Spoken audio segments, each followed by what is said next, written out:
Drew. So I kicked off the AFC. Why don't you kick off the NFC? No. Wow, you're very combative tonight. So it's Brad's fault. I'm very low on this division. I thought I would be a little bit higher. Yeah, but same. I'm kind of like, I don't know, with this division, I'm kind of like, I don't trust Minnesota. I don't trust Detroit. Green Bay, I don't really trust now without Aaron Rodgers. Chicago, I would not be trust. surprised if you tell me that every team has a losing record in this division. I would not be surprised. No, I don't have that. I do not have that. But I'm just not high on all these teams.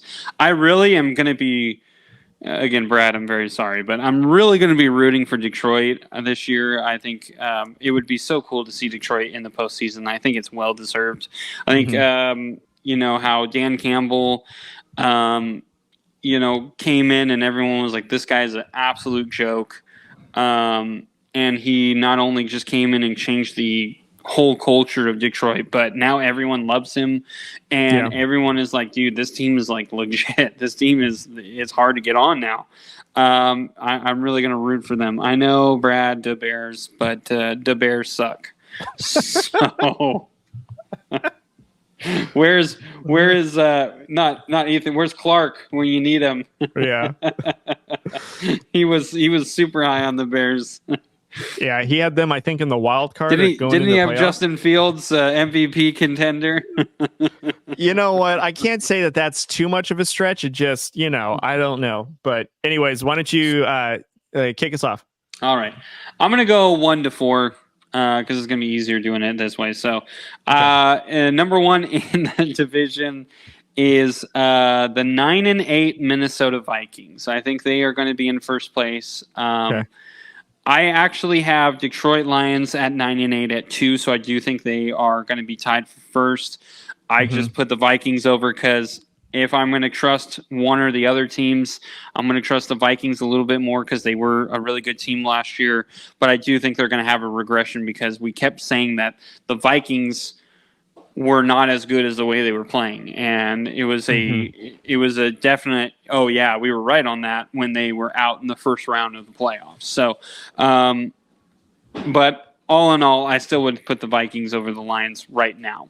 At number 3, this may shock you. I don't know. I have the Chicago Bears at 6-11. I do think they double their wins. I think they are going to get a little bit better. Their defense is really good, but their offensive line still scares me.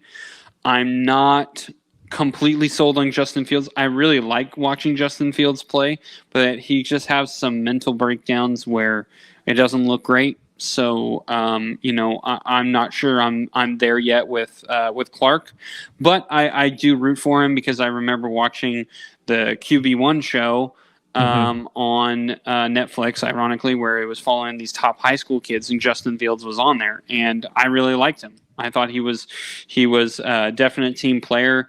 He's kind of this new age type quarterback kid, so he's got a little edge to him. But all in all, his guys really fall in love with him. I mean, you see it in high school, then you see it at Ohio State, and then you see it here in Chicago. These guys root for him, so I'm rooting for him as well. But I do think that unfortunately, the team that he's around, I don't think is there quite yet, but he did gain a little bit more offensive weapons. But again, that offensive line really concerns me. And now I'm not really sure on the run game because they did lose. I don't think Montgomery is on there, who I think was more of their power back. So yeah, I'm a little concerned Montgomery about that. Signed with Detroit, I think. Okay. Was it Detroit? Yeah, I think it was Detroit. He signed with them in the offseason. And then number 4, I have the Green Bay Packers at 5-12. I tried to give them as many wins as I could, and it was really hard to find some wins. I'm not going to lie. This team is with Jordan Love. I really am rooting for Jordan Love because he's a kid who came out of the Mountain West, who played against. We watched against Fresno State. And he was really, really talented. So I root for him. I hope he's successful. He's had a lot of years under Aaron Rodgers, so Unfortunately, as much as we should give this guy like at least a couple of years to see what he has, he kind of doesn't have that because he has been behind Aaron Rodgers for like 3-4 years now. So it's kind of like you got to put up or shut up.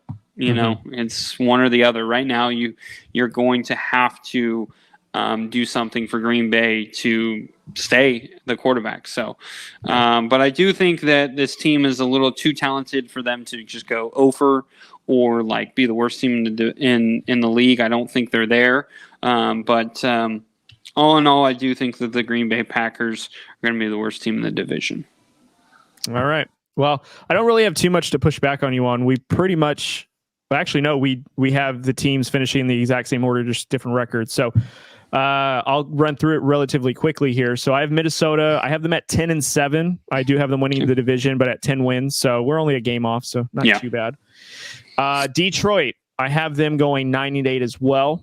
I don't know if I have them in the wild card yet because I got to finish the rest of this, but I have them barely squeaking by 9-8. I know that there's a lot of hype around them. I know that they're a fun team. I want to taper a little bit of expectation because we had the same feeling last year, and I don't know if they are better than they were last year, but I know that they're getting a lot of good pieces, and their defense is now changed quite a deal. They have new secondary. We'll see how their defense kind of shapes up, but knowing Dan Campbell, they'll be ready though. We'll just see if they're prepared and ready to take that leap. So we'll see.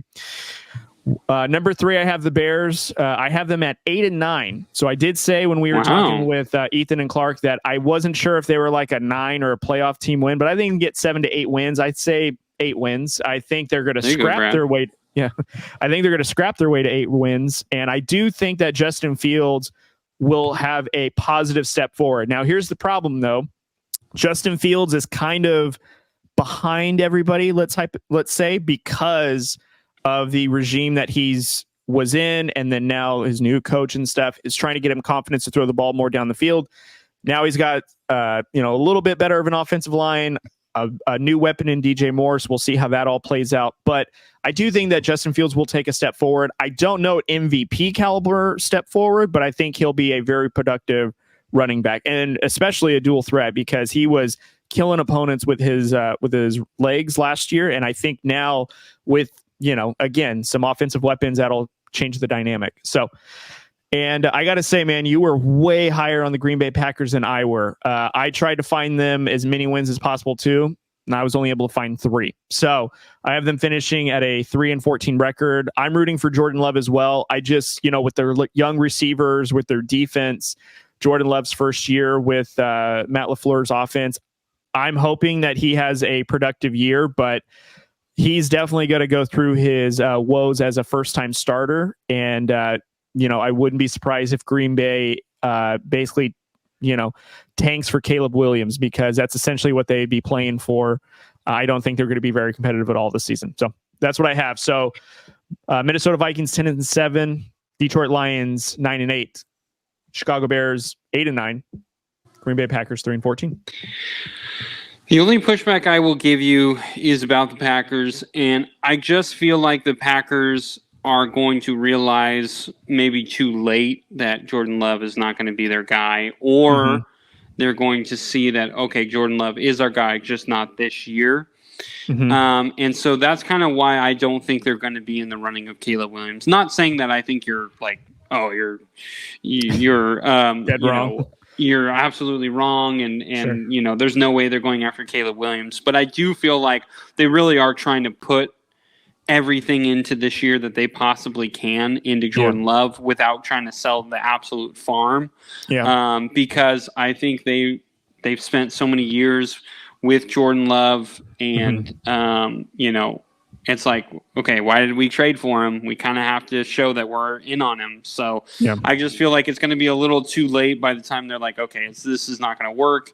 And it's going to be like, well, shoot, we're already at 5 wins or 4 wins or something, and there's a team that only has 2 wins, so we're gonna have to lose every other game, and I'm not sure the other team can win a couple of games in that time. So just that's kind of my assumption, that's kind of my thought is I think it's going to be kind of the late realization of, okay, we're not going to get Jordan Love, or we're not going to get Caleb Williams, but I do also feel like there's a possibility that Jordan Love could actually work out really well, and maybe they're better than what we think they are.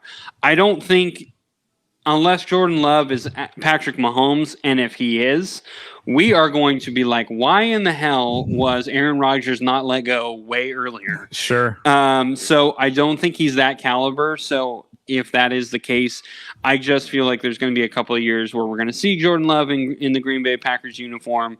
Yeah. But if we see that slow, okay, he's getting better and better, he's getting that experience, you're going to see the Packers, although may not be, playoff potential type team, but I do think you will see them slowly progress and get better and better, and they're going to start getting they'll start being a good team towards the later years. But I think this next year they're not going to sniff the playoffs, no matter if Jordan Love is playing really good. I just don't think, if you have a Patrick Mahomes type talent, he's not sitting on the bench.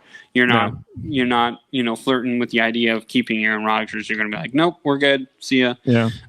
So I think his best is still not going to get this Packers team to the playoffs. Yeah. I would not be surprised if the Packers traded for or found a way to acquire Trey Lance from 49ers at some form or fashion. Like, let's say Jordan Love doesn't work out. I would not be surprised if in the offseason next season, Trey Lance maybe gets dealt over to Green Bay. I mean, I'm not saying I know anything, but I would not be surprised if the Packers did that. So how funny would it be if the Jets all of a sudden are like, you know what, we don't want Aaron Rodgers anymore, and Green Bay's like, we'll take him back. Yeah. Oh, they probably would. There's no way it's going to happen, but I was just thinking, like, that would be so funny. Just imagine the Packers like, come on back. Yeah, that's so funny.